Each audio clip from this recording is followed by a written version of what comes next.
The library in our school was different from the rest of the campus. The classrooms were bright, modern, painted in cheery colors to make the place feel alive. But the library was a relic from decades before. It squatted in the center of the grounds like a dark heart, made of red brick with thin windows that let in little light. Inside, the air always felt heavy, like dust and damp paper had settled in every corner and refused to move. No one liked being there longer than they had to. Even the teachers kept their visits short. Yet 3 times in the last 20 years, something had happened in that library. 3 stories whispered in the hallways like folklore. 3 stories everyone half believed but no one wanted to test. Story 1. The Vanishing Door. Eric Hughes, a boy from the late 90s, long before my time but still remembered.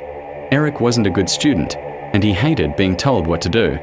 Detention sent him to the library more often than not, where he was forced to shelve books under the watch of the old librarian, Mrs. Carmichael. She was nearly blind, half deaf, and never noticed when Eric skipped his duties to wander. That was how he discovered the locked room in the back. It was a door made of warped wood, painted to match the wall, but with a padlock so rusted it looked ready to crumble. Eric bragged to his friends that he'd get it open, that there were probably old banned books hidden there, the kind with dirty pictures or spells. One Friday afternoon, while Mrs. Carmichael dozed at a desk, Eric used a screwdriver he'd swiped from shop class. The lock broke easier than he expected. The door opened into blackness, the air behind it cooler and damp like a cellar. He went in without hesitation. The next morning, when the janitor unlocked the building, he found the door hanging wide and the room empty. They searched everywhere for Eric. Every inch of the school, every corner of the library. No one ever saw him again. But weeks later, students began noticing strange things between the shelves. A laugh in the quiet, a shuffle of footsteps that matched their own, a book out of place, spine cracked open like it had been handled by invisible hands. One girl swore she saw Eric's reflection in the glass of the trophy case outside the library, smiling, though no one was standing there. They sealed the back room permanently after that, plastering the walls so it looked like no door had ever been there. But people say if you press your ear against the spot late at night, you can still hear fingernails scratching from the other side. Story 2. The Possessed Book. There was about a girl named Linda Calloway who went missing 10 years later. She was the kind of kid everyone forgot about. Quiet, always with her nose buried in a book. The library was a safe place, the one room she loved more than anywhere else. She read so much that Mrs. Carmichael let her check out more books than the allowed limit. Then one fall, Linda started carrying a strange old leather-bound volume no one had seen before. The cover was blank, no title, just rough brown hide that looked too real, as if it were made from skin. Linda wouldn't let anyone touch it. She read it at her desk, in the cafeteria, even during gym, her lips moving as if whispering the words aloud. Her friends grew concerned. She stopped talking to them, stopped going home, even. The janitor found her sleeping in the stacks some nights, curled up with that book clutched to her chest. One afternoon, her English teacher asked to see it. Linda refused and screamed until they backed off. That was the last day anyone saw her. They said she disappeared right there between the shelves. One moment turning a page, the next gone. On her desk, they found the book lying open.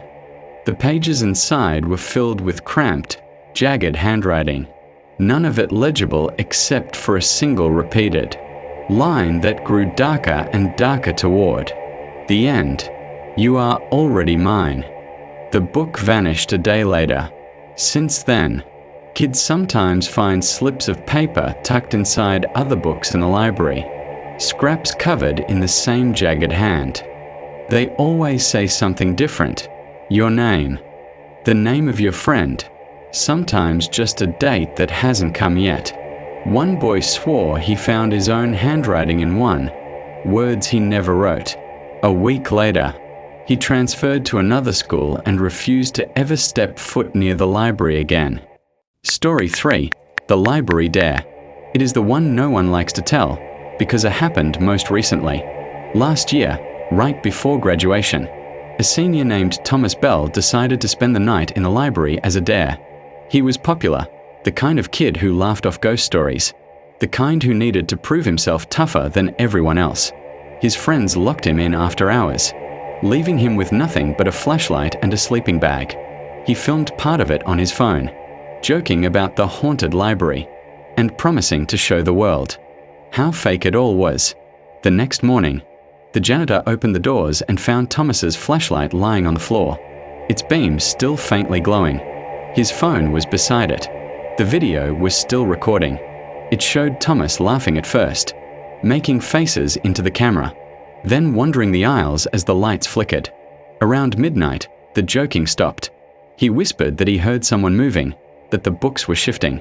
At one point, the camera caught a shadow slipping past the end of an aisle, taller than any student, moving against the angle of the light. Thomas tried to laugh it off, but his voice shook. Then he whispered, "Did you hear that?" His breathing grew heavier, panicked. The camera swung wildly, catching rows of books and glimpses of something pale ducking just out of view. The last frame showed him pointing the flashlight down an aisle, where every book had fallen onto the floor, pages fluttering as if in a breeze. He gasped, and the screen went black. They never found Thomas. No body, no sign he'd left. Just the video, which the school confiscated. Officially, they say he ran away, maybe skipped town. Unofficially, kids whisper he's still there, trapped like Eric, lost like Linda, part of whatever thing owns the library. Some swear they've seen him in the reflections of the dark windows, eyes wide and mouth moving like he's still begging to be let out. Now the library is quieter than ever. Fewer students go in, and those who do don't stay long. But sometimes, if you sit alone in the farthest corner, you'll hear pages turning where no one is sitting, or a breath between the shelves. And if you're unlucky, you'll find a book lying open with your name written inside, the words waiting to finish your story. And that's why no one jokes about the library anymore, because everyone knows the truth behind the 3 stories. That once you've been chosen by that place, once it's written you inside its pages, there's no way out. Only a different kind of silence, bound forever in the dark stacks, while the library waits for the next name to appear.